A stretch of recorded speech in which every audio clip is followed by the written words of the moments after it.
Bienvenido al canal de Narraciones Budismo. Parte 4 de Comentarios sobre texto raíz para el Mahamudra por Tshensha Serkon Rinpoche. Enseñanza extraída de la plataforma studybuddhism.com. Encuentra el enlace en la descripción del vídeo. Mahamudra. Meditación en la naturaleza convencional de la mente. Mahamudra, Sutra y Tantra. Hay varias tradiciones de Mahamudra. Está la tradición del Sutra y la tradición del Tantra. Las tradiciones del Sutra involucran los diversos métodos para meditar en la vacuidad, que es la ausencia de todas las formas fantasiosas e imposibles de existir. La tradición del Tantra son las meditaciones sobre la luz clara. Dice en el texto el primero, refiriéndose a las formas de meditar en Mahamudra según el Sutra.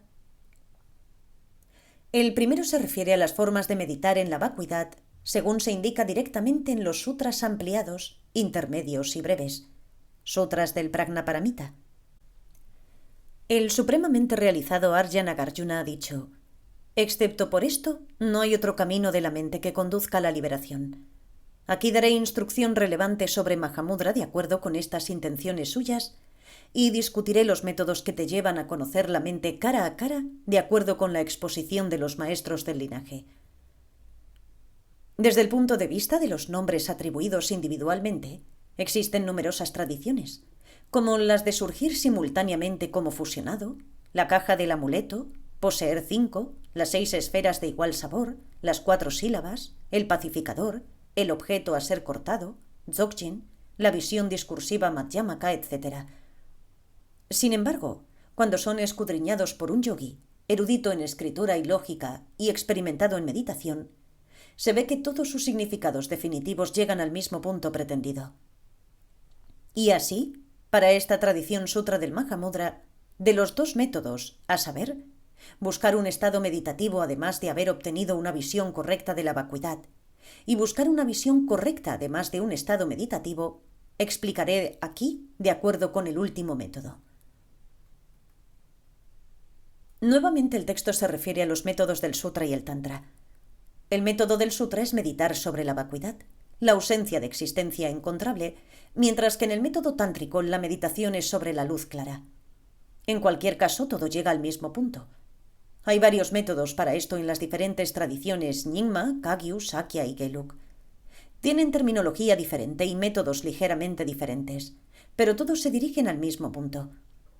En términos del método del Sutra, dice el texto, primero se obtiene una visión correcta de la realidad y luego se medita en la naturaleza de la mente en términos de eso. O primero se medita en la mente y luego se busca una visión correcta de la realidad en términos de eso. Lo que se discute aquí se refiere a esta última técnica, algunos de los métodos que se han discutido anteriormente. La práctica real de la meditación. Bien, entonces aquí se discuten dos métodos. El primero es meditar en la mente, después de haber obtenido una visión correcta de la realidad. El otro es primero meditar en la mente y luego obtener una visión correcta. De acuerdo con el segundo método, primero logras shamatha, un estado mental tranquilo y estable. Y luego, al haber logrado eso, obtienes un estado mental excepcionalmente perceptivo o vipassana, sobre la base de haber aquietado y asentado tu mente en shamatha. Los métodos para hacerlo implican estar en un lugar propicio para obtener concentración. Este es un lugar aislado, extremadamente tranquilo, donde no te va a molestar mucho el ruido de los pájaros o los ladridos de los perros. Un lugar muy tranquilo donde es fácil conseguir todo lo necesario para sostener tu meditación. El texto explica: en un asiento propicio para la estabilidad mental, asume la postura corporal de los 7 puntos y purifícate de forma pura con una serie de los 9 sabores de la respiración. Al haber separado completamente los estados de conciencia turbios de los lúcidos, entonces, con una mente puramente constructiva, dirige hacia tu guru raíz tu toma de dirección segura y la reafirmación de tu anhelo por la bodhicitta. A continuación medita en un camino profundo del yoga del guru y después de hacer cientos de solicitudes muy fuertes y fervientes, disuelve a tu guru visualizado en ti mismo. Cuando meditas, necesitas sentarte en un asiento adecuado y en el tipo de postura adecuado, la postura de 7 u 8 partes de Vairochana, como se discutió anteriormente. Luego están los diversos métodos involucrados en aquietar y asentar la mente. Sentado en la postura de 7 u 8 partes de Vairochana, comienzas por tomar refugio. En otras palabras, reafirmas la dirección segura y sólida que tomas en la vida, y luego vuelves a dedicar tu corazón a los demás y a la iluminación. En otras palabras, desarrollas bodhicitta.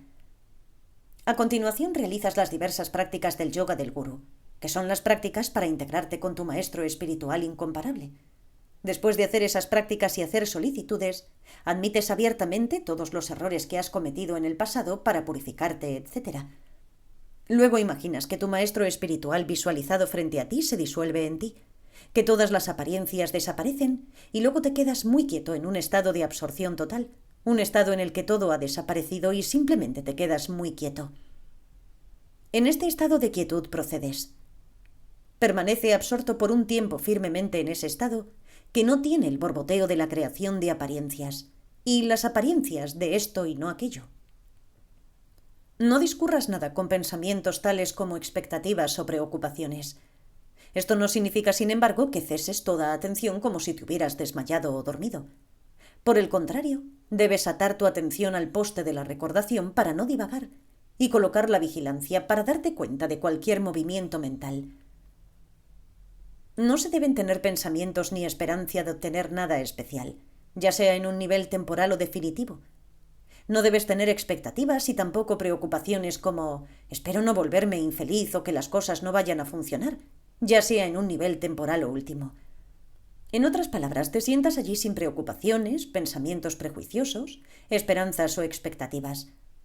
Sentado en este estado, debes enfocarte en el objeto que estás usando para obtener un estado mental tranquilo y estable y con el que estás tratando de obtener una concentración unipuntual, y no debe ser como si te hubieras desmayado o desvanecido. En otras palabras, no debes volverte completamente inconsciente mientras te enfocas, sino que debes mantener una recordación muy estable de lo que está sucediendo. Debes estar extremadamente alerta y consciente. Sería, por ejemplo, como cuando conduces un automóvil. Tienes que estar muy atento a lo que estás haciendo y estar atento a los automóviles que vienen en la otra dirección o desde las calles laterales. Si no tienes presencia mental mientras conduces, corres el peligro de tener un accidente y ser golpeado por algo. Lo mismo cuando estás caminando. Si no estás atento mientras caminas, puedes tropezar y caer muy fácilmente. Pues lo mismo aplica cuando estás meditando. Te enfocas en el objeto y permaneces muy atento y consciente de lo que estás haciendo, igual que si estuvieras conduciendo un automóvil.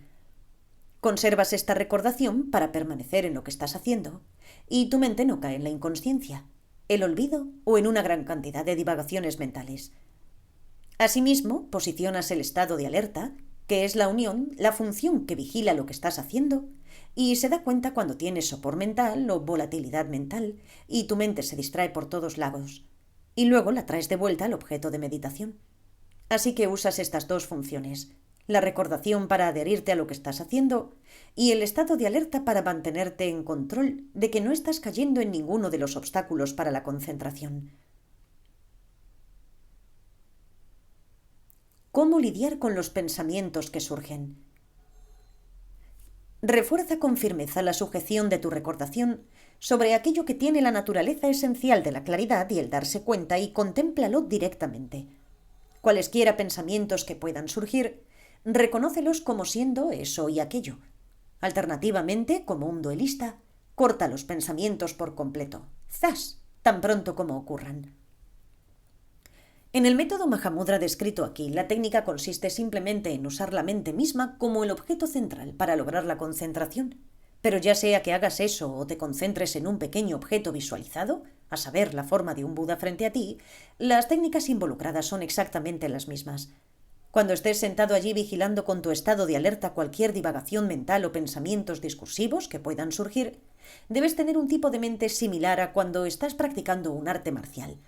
En otras palabras, cuando estés sentado allí, si alguien fuera a atacarte con un cuchillo o una lanza o algo así, tu estado de alerta estaría justo en el lugar, de modo que cuando vieras que el arma viene hacia ti, inmediatamente la agarrarías y la detendrías, o harías algo para evitar que te golpee. Asimismo, deberías tener el mismo tipo de alerta con respecto a cualquiera de esos pensamientos salvajes que pueden surgir en tu mente, que te distraen de tu concentración, y tan pronto como surjan, como en un duelo o en un combate de artes marciales, lidiar con ellos inmediatamente, deshacerte de ellos y volver a tu concentración. ¿Cómo proceder a partir de ahí y mantener el equilibrio correcto en tu meditación? Una vez que lo hayas cortado por completo y hayas asentado tu mente, entonces, sin perder la recordación, relájate y suéltate. Como se ha dicho, relaja y afloja su firme tensión, y ahí está el estado mental establecido. Y en otros lugares, cuando la mente misma atrapada en un enredo se suelta, no hay duda de que se libera. Al igual que estas afirmaciones, afloja, pero sin divagación alguna. Además, cuando intentas concentrarte y calmar tu mente, si presionas demasiado, si aprietas demasiado y lo fuerzas, existe el peligro de que te pongas bastante nervioso y tenso, y tu mente tenderá a volverse agitada y volátil, y se dispersará porque la estás presionando demasiado. En ese caso tendrás que relajar el control de tu mente y no estar tan tenso cuando estés meditando. Por otro lado, si estás demasiado relajado y demasiado casual en lo que estás haciendo, entonces el peligro es que te vuelvas soporoso y te sumerjas en todos los tipos de sopor mental que pueden surgir, estar desconectado y demás. Por lo tanto, debes tener un equilibrio cuidadoso entre estar demasiado tenso por un lado y estar demasiado relajado, casual y distraído por el otro, y simplemente mantener un equilibrio entre los dos para que estés meditando perfectamente en sintonía. Sería como si tuvieras un pajarito en la mano. Si lo sujetaras con demasiada fuerza, lo aplastarías hasta matarlo, mientras que si lo sujetaras con demasiada holgura, el pájaro saldría volando.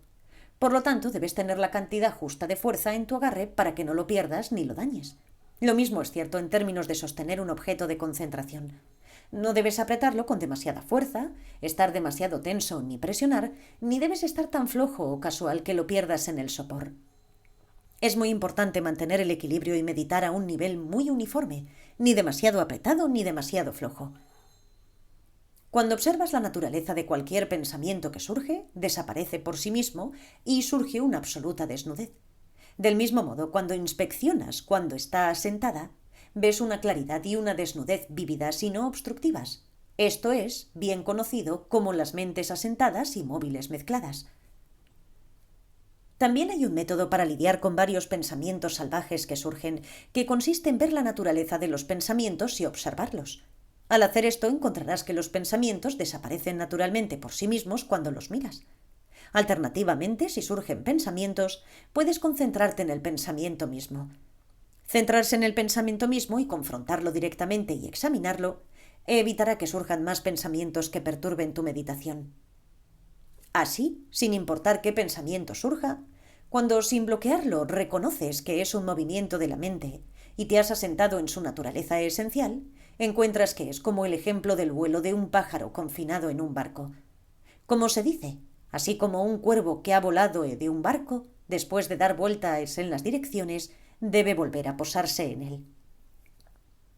Si un pájaro en una jaula grande en un zoológico trata de volar, puede volar, pero solo puede volar dentro de los límites de la jaula. Y cuando aterriza, el único lugar donde puede bajar es dentro de la jaula, de regreso al sitio dentro de este espacio confinado donde normalmente se posa. Lo mismo es cierto cuando tus pensamientos salen volando. No hay ningún lugar al que puedan ir. Y de hecho, una vez que el pensamiento se ha agotado, lo único a lo que puede volver es de nuevo a la mente misma. De esta manera, cuando los pensamientos surgen, si solo miras lo que están haciendo, encontrarás que los pensamientos mismos se asentarán y nuevamente te quedarás enfocado en la mente misma. El comentario dice: no mires los diversos pensamientos que surgen en la mente como faltas terribles, y no medites de manera tensa tratando de alcanzar un estado sin pensamientos discursivos, sino solo posiciónate con alerta para ver la naturaleza de la mente, y la meditación misma se asentará naturalmente en un estado tranquilo y estable de shamatha. Además, el comentario describe 6 métodos para calmar la mente. El primer método es asentar la mente para que sea como el sol que brilla en el cielo, sin que ninguna nube la obscurezca. Esto se refiere a que la mente brille como el resplandor del sol, no oscurecido por ninguna nube de sopor o agitación o cualquiera de esos otros obstáculos para la concentración, simplemente dejar que la mente brille en un estado clara por sí misma. Entonces tenemos el primero, que es como la luz del sol libre de nubes. El sol es extremadamente claro y lúcido, y así como el sol permanece así, la naturaleza de la mente es algo que en sí misma es muy clara. Por lo tanto, trata de evitar que se oscurezca por el sopor, la agitación o varios pensamientos. y simplemente deja que la mente sea como un sol libre de nubes. El segundo método es como un águila que vuela por el cielo. Un águila puede volar por el cielo sin ningún esfuerzo, simplemente vuela abriendo sus alas, no tiene que agitarlas. De la misma manera, un avión atraviesa el cielo sin tener que batir las alas, simplemente vuela recto. Lo mismo sería cierto con la mente misma. Simplemente dejas que la mente vuele como un águila en su estado natural de claridad, sin presionarla demasiado ni dejar que se suelte demasiado, sino simplemente dejándola volar como un águila que no tiene que batir sus alas. Luego el tercero es como tener un gran barco en el océano. Aunque el barco puede ser empujado por las olas que se levantan, se mantiene relativamente estable. Sin ser molestado por las pequeñas olas del océano, simplemente avanza. Lo mismo en términos de la mente. Aunque los diversos pensamientos sutiles pueden surgir como pequeñas olas, sin embargo, no te distraes con grandes trastornos importantes. La mente sigue su curso como un gran barco. El cuarto método es que la mente es como un niño pequeño que observa los murales en la pared de un templo. El niño entra y mira a su alrededor de una manera muy general, sin fijarse en todos los pequeños detalles del cuadro, sino que los ve en general y avanza. De la misma manera, cuando surgen varios pensamientos de deseo, ira, etc., no les prestes demasiada atención. No te enfocas en ellos, los separas y miras cada detalle lacerante de ellos, sino que como un niño que mira un mural, simplemente los notas y continúas sin prestar mucha atención y sin quedar atrapado en ellos. La quinta forma es ser como un pájaro que vuela por el cielo sin dejar rastro. En otras palabras, el pájaro vuela por el cielo sin dejar huellas ni nada por el estilo. De la misma manera, cuando estás meditando, independientemente del tipo de sentimiento que estés experimentando, ya sea feliz, triste o indiferente, o si te viene a la mente algún tipo de cosa, sigues adelante sin que deje rastro en tu mente. En otras palabras, no permites que tu mente se vuelva pegajosa, que se infecte y se aferre a cualquiera de los sentimientos o estados de ánimo que surjan, sino que como un pájaro que vuela por el cielo, continúas sin dejar rastro alguno. El sexto es meditar como un trozo de algodón suave. El algodón no se vuelve áspero, se mantiene suave y esponjoso a medida que recorre el aire y demás. Lo mismo cuando meditas. No debes dejar que tu mente se vuelva enredada y revuelta, sino que debe permanecer suelta y esponjosa como un trozo de algodón. Esto no significa que se afloje tanto como para perderlo todo, sino que debe ser elástica y saltarina para avanzar sin enredarse ni volverse pesada. Estas son las 6 analogías de diferentes formas en las que puedes asentar tu mente. Así como el sol libre de nubes, como un águila volando, como un barco que atraviesa el océano sin volcarse, como un niño mirando un mural en un templo, como un pájaro que vuela por el cielo sin dejar rastro y como un pequeño trozo de algodón. De cultivar métodos como este, ¿qué sucede? ¿Qué resulta? Al cultivar tales métodos como estos, te das cuenta de que, dado que la naturaleza esencial de la mente totalmente absorta es la lucidez y la claridad, no obstruida por nada y no establecida como ninguna forma de fenómeno físico es, como el espacio, una desnudez absoluta que permite que cualquier cosa surja y sea vivida. Sin embargo, aunque la naturaleza real de la mente puede verse directamente, con una percepción excepcional como tal, no puede tomarse como un esto y ser verbalmente indicado. El comentario de esto prácticamente solo repite y parafrasea eso. Dice a continuación, al cultivar esto, verás que la naturaleza de la mente asentada unipuntual es algo que es claro y lúcido y no oscurecido por nada. No es una forma de fenómeno material, es una desnudez que no está obstruida, como el espacio, y sin importar qué tipo de 5 objetos sensoriales surjan, lo visible, el sonido, olor, sabor y tacto, y sin importar qué clase de objeto surja, lo refleja.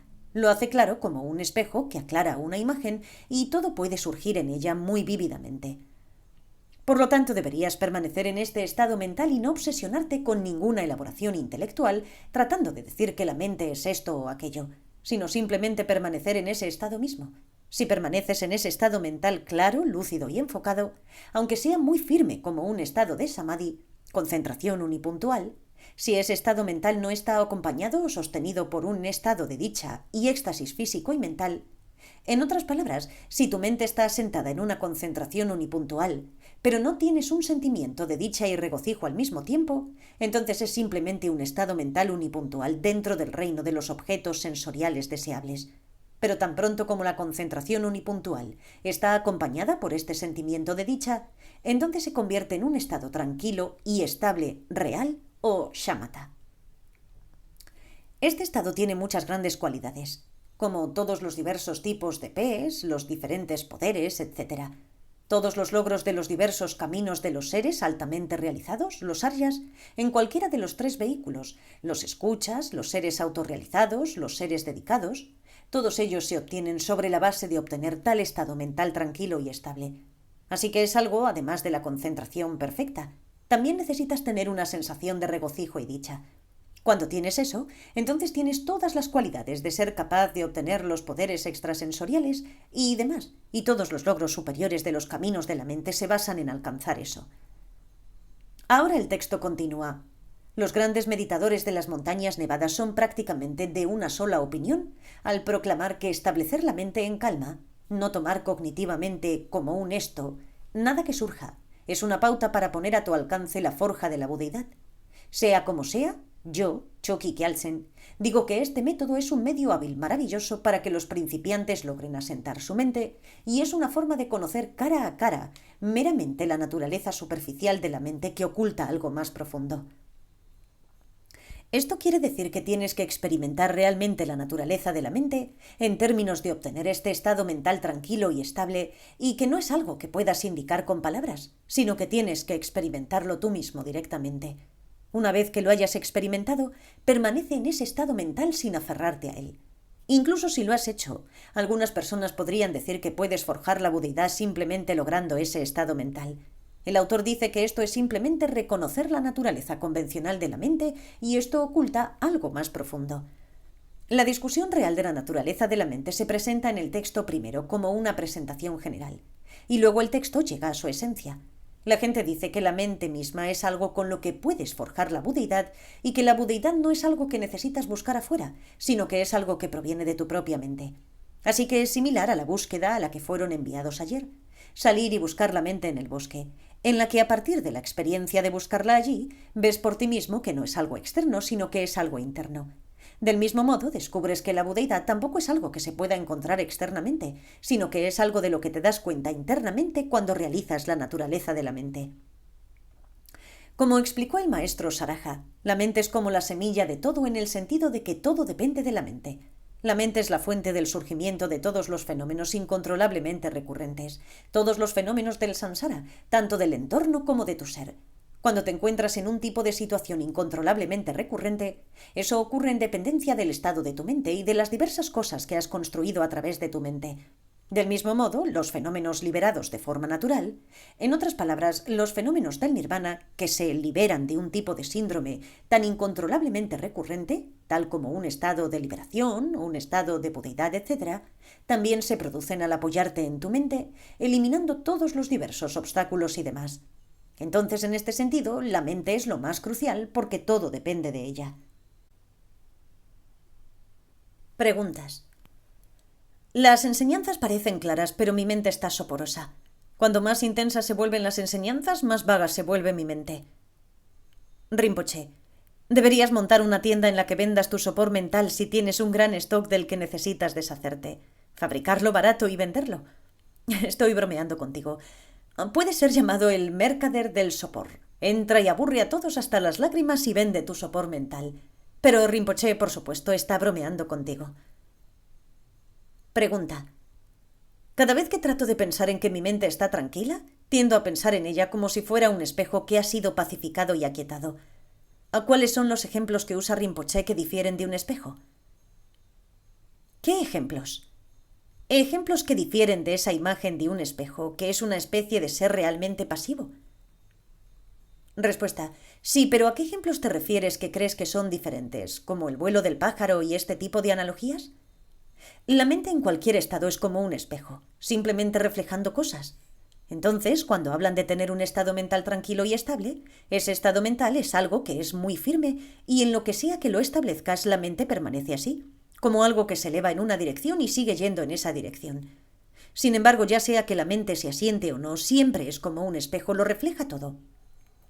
Por la forma en que lo dijiste, parecía que una vez que asentaste la mente, viste que era como un espejo. Pero lo que el texto está diciendo es que el ejemplo del espejo se aplica ya sea que la mente esté asentada o no, siempre es como un espejo. El punto de que está asentada es que luego se vuelve firme, se queda donde quieres ponerla, ya sea quedándose quieta o como cuando algo está volando y se mantiene en el camino. Pregunta. La distinción para mí es que, por ejemplo, cuando estás dando vueltas en la vida cotidiana sientes que tienes un propósito. Eres dirigido y estás haciendo lo que sea que estés haciendo. Entonces, en ese sentido, tu mente no es como un espejo. Luego, cuando pienso en meditar, digo, haré que mi mente sea pasiva como un espejo y estaré allí, seré pasivo. Respuesta. A menos que te cubras la cabeza con una bolsa, tu mente funciona como un espejo en todo momento. Un espejo refleja cosas, ya sea que se lleve o se coloque en un lugar. Es lo mismo cuando estás caminando e involucrado en el ajetreo o trabajo de tu vida diaria. Todavía ves cosas y escuchas cosas, y todo eso se refleja claramente como un espejo. Asimismo, cuando te sientas y meditas es lo mismo. Entonces, a menos que coloques una cubierta sobre un espejo, el espejo siempre reflejará cosas. Mientras estés funcionando y tus objetos estén abiertos, tus ojos, la mente reflejará las cosas como un espejo. Sin embargo, el punto de la analogía del espejo no es en términos de obtener un estado mental tranquilo y estable shamatha. Se refiere a dos tipos de imágenes. Una es en el sentido de que la mente refleja todo lo que surge, de la misma manera que el espejo refleja todo lo que surge. El otro punto del símil del espejo es que la imagen en el espejo no es algo que realmente puedas encontrar. No es el objeto real en sí mismo, aunque se parece al objeto. Y esa es una línea de pensamiento que te lleva a todo el tema de la vacuidad, que las cosas no tienen una existencia concreta que se pueda encontrar. Entonces, la analogía del espejo se usa para esos dos puntos, pero no especialmente con referencia a si la mente está tranquila o no, porque en todo momento tu mente refleja cosas como un espejo, a menos que tengas una bolsa en la cabeza. Pregunta. En el sentido de que la mente es un espejo, en el sentido de que refleja las cosas claramente a medida que surgen, realmente no entiendo la analogía y que realmente no vemos las cosas como son. ¿Las cosas tienen una apariencia ilusoria? Respuesta. Bueno, esa es la segunda imagen, que las cosas son como la imagen en el espejo. No las cosas reales. La mente funciona de la misma manera. Pregunta. Pero parece que en realidad no refleja nada fuera de la mente, sino que lo que vemos es realmente una proyección de la mente. Entonces, en ese sentido, ¿no puedo ver qué está reflejando? Sé que la analogía de la imagen del espejo se usa comúnmente para eso, pero... Respuesta. Entonces eso entra en la cuestión en torno a de qué sistema estás hablando, qué sistema de principios.